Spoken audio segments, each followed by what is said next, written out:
So we're on Yud Amid Bays, finishing up here a little bit. And you'll see that the lines get wide, and it's about 10 lines down from the wide lines. It's also about 20 lines up from the end of the Amud. And it starts with Omar Rav Chana Bagdisa. So let me know if you have that.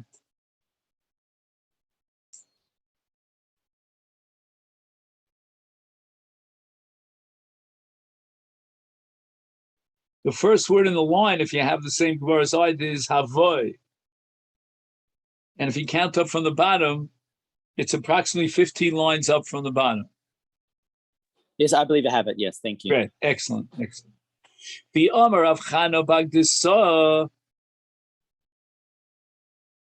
Matar, this is that I got it to about rain and the milos of rain. Number one, Mashke, it waters the land. Number two, Marva Osa, and it expands its productivity. Umizabel, it also enhances the quality of the ground, of the land, like fertilizer. Uma'aden, and it gives a certain delicate kind of splendor to the fruits that grow from the ground. So you have fruits on a tree, and the rain actually embellishes even the fruits that are on the tree. Umamshich,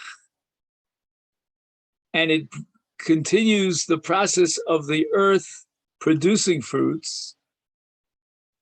Omar Rabba Bar Yishmael, the Itema Rab Yemar Bar Shelmia. Again, none of this has anything to do with Subis. It's just that once we mentioned halachas and statements in the name of Rav Chana Bagdisa, so we add this to the list.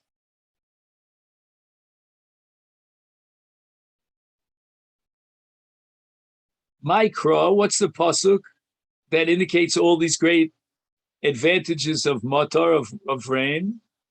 And quoting a pasuk in Tilim Samachay, Tlomea Ravei Nachas. So if you could read the English translation, I'll give you the Hebrew translation. He says that there are shuros, there are lines that the machresha, the plow makes lines. You go like this with the plow and like this. And the pasuk is describing Eretz Yisrael, which is very appropriate now that we're on the eve of Shivasa B'Tammuz. Anyway, it's Savea V'Rova B'Mayim.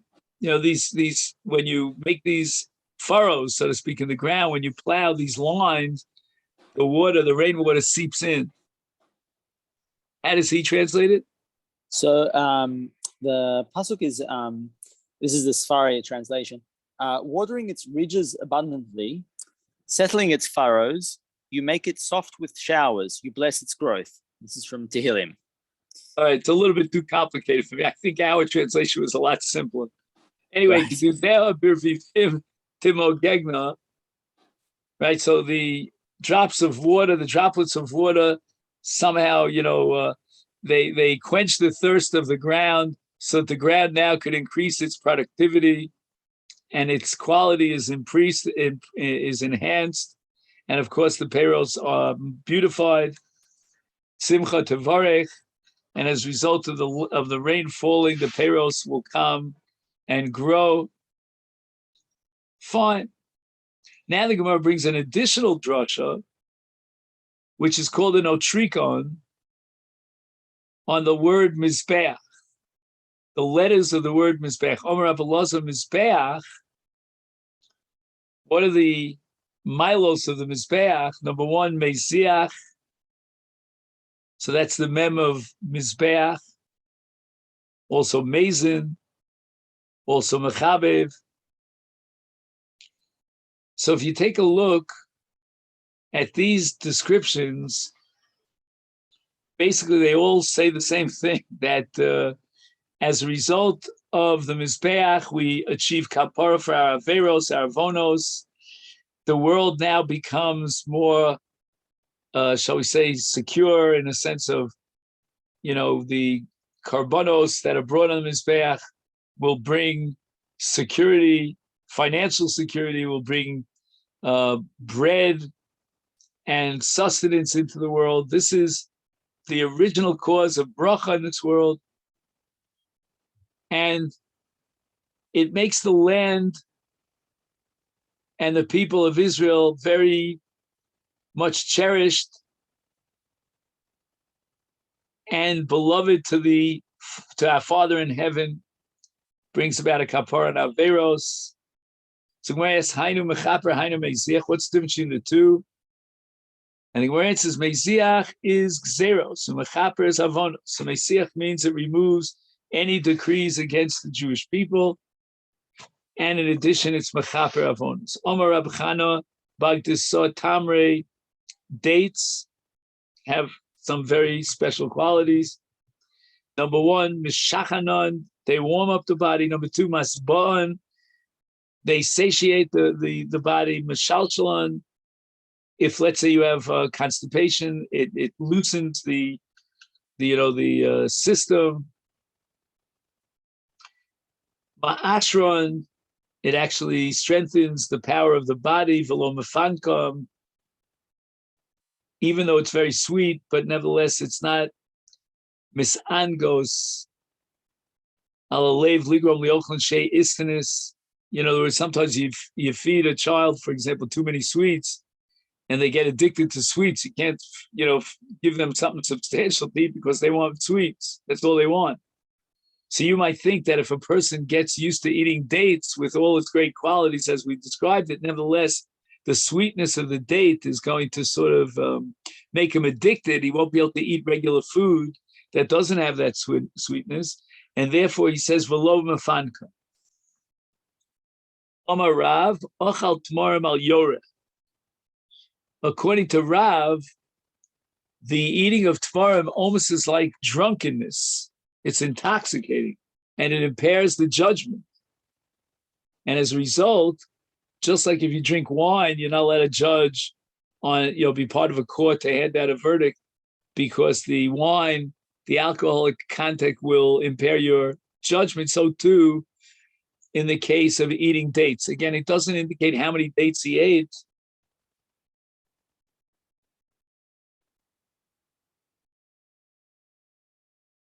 Don't know. Where it's a kasha, tmarim, b'shachris v'arvis. If you eat dates in the morning and in the evening, let's say you eat them, in those days they used to have 2 main meals during the course of a day, not like our 3 meals. So if you eat dates after the morning meal or after the evening meal, yafos, that's a good idea. So you should always be eating dates on a full stomach. The mincha, right? Let's say he took a little snooze and he went to sleep in the afternoon. He woke up, and now it's mincha time, and now he wants to eat mincha time. This is before his major suda, which is going to come at Arvis time. Is rose. That's not a good idea. B'tzarayim, ein kamosam. The best time to eat dates is after he's satiated from his main course lunchtime. And apparently that's even more effective to the body than eating after the Suda's Erev, after the Suda at night. And the reason for this is apparently because Tmarim, dates by nature, l'shalshel. So during the day,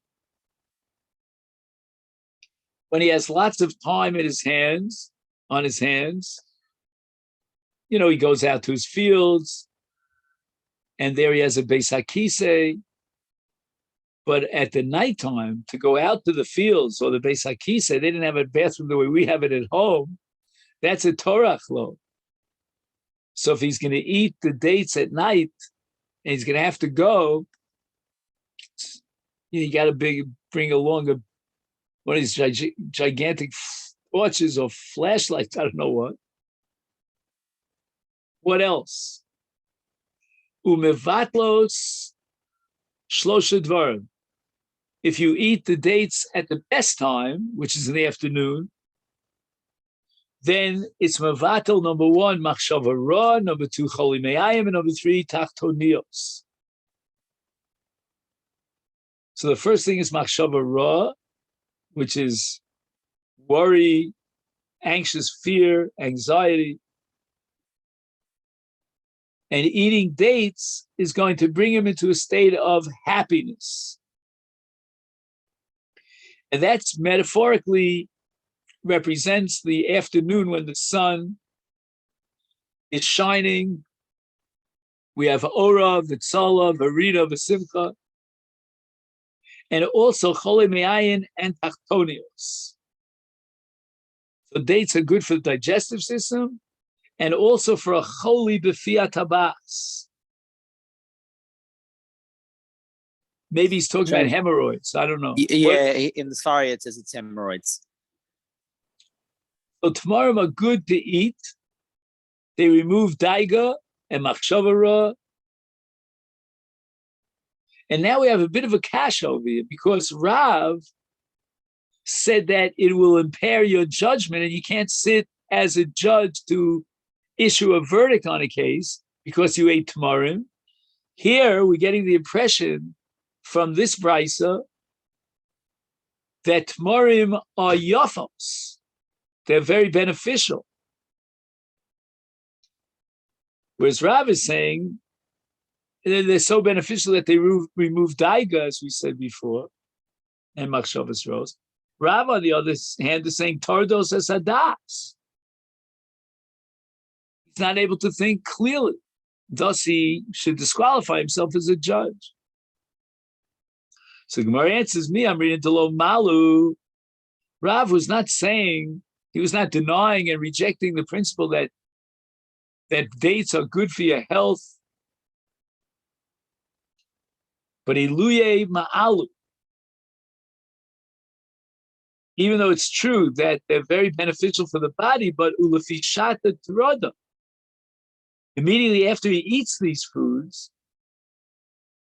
for a certain short period of time, he writes ilafisha, it's tardos es hadas. So the overall impact of dates, even according to Rav, is beneficial. But, within a short period of time, it puts him into a state of tirda. The same thing applies to yayin. Yayin is the best thing for the body. It's very healthy. I'm not talking about grape juice now. I'm talking about good old wine. Dry wine, the good old natural wines. And yet, despite the health benefit of wine, it impairs the thinking process. The intoxication element of wine is going to impair your vision. Not your vision, I shouldn't say your vision, but your ability to make a judgment.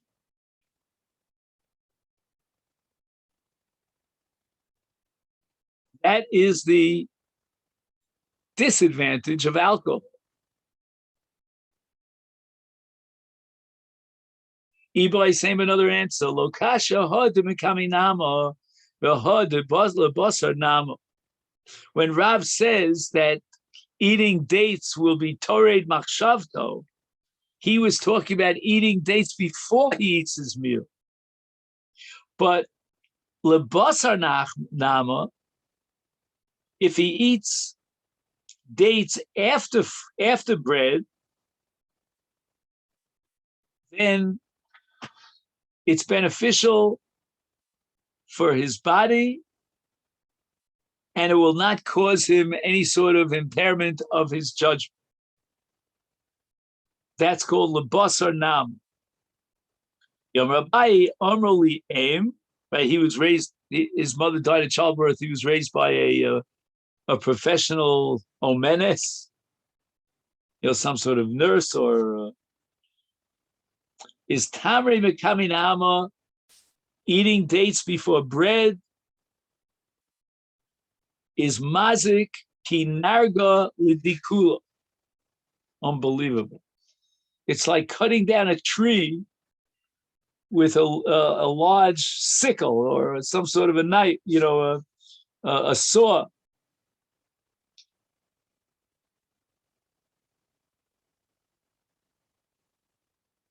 So all that is regarding Tamre Mekami Nahama before he ate bread.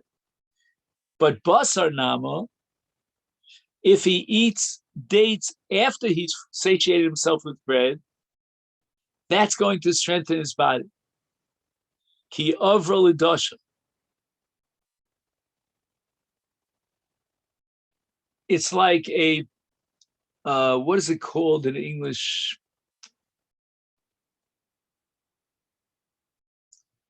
In the old days, they used to hold up the doors with a kind of a bolt. Let's see what he says in the English. Does he say anything? Does he embellish this ki avra l'dasha? It just is a bolt to a door which provides support. Oh, a bolt. I'm assuming it's something like not like bad. hinges, I don't know if you heard me, but I said a bolt. Yes. It's probably like a hinge. Correct. Yeah, there's another word in English for tzir. Not a hinge, but there's another word, but I'd have to look it up. I have a dictionary here, but I'm not going to take the time. Now, why is a door called a desha or a dasha? Omar Rava, derech sham. Like dasha is a combination of two words, an abbreviated form of derech sham.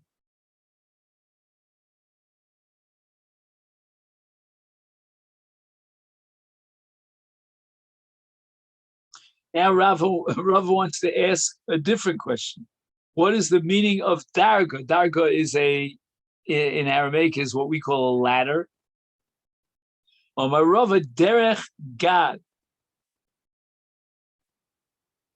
That you use a darga or a sulam, a ladder, in order to reach the gag, the roof. Let's say you have an attic up on the roof. Uriya, that's where you sleep at night on a bed, which is called the Puriya in Aramaic. Omar Rav Papa, Parim Shepar Beravim Oleh. That's where you have intimacy and you produce children. Now, I would add a comment here. Maybe it'll, you can confer with me if he has the same comment. Apparently, Aramaic is a holy language.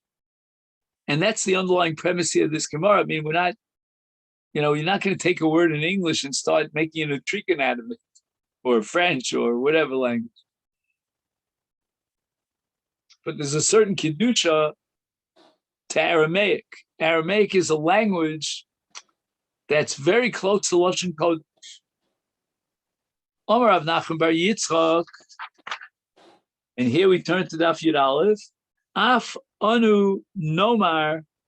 Let's add another word that we can understand the root of the word. Islandess. Right, Islandess is a woman who never becomes a gedola. She doesn't have simonei gadlus. She cannot have children.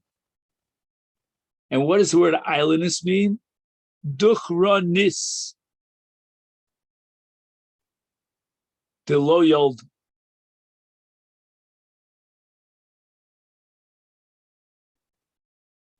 So this is a male ayal, and it's male, but the lo yold. It doesn't produce children, offspring. Let's see if he adds anything here to to duchranis. No, it just says it's a ram. A duchrani is a ram. Oh, a ram. Like what did I say? I forgot sheep. what I said.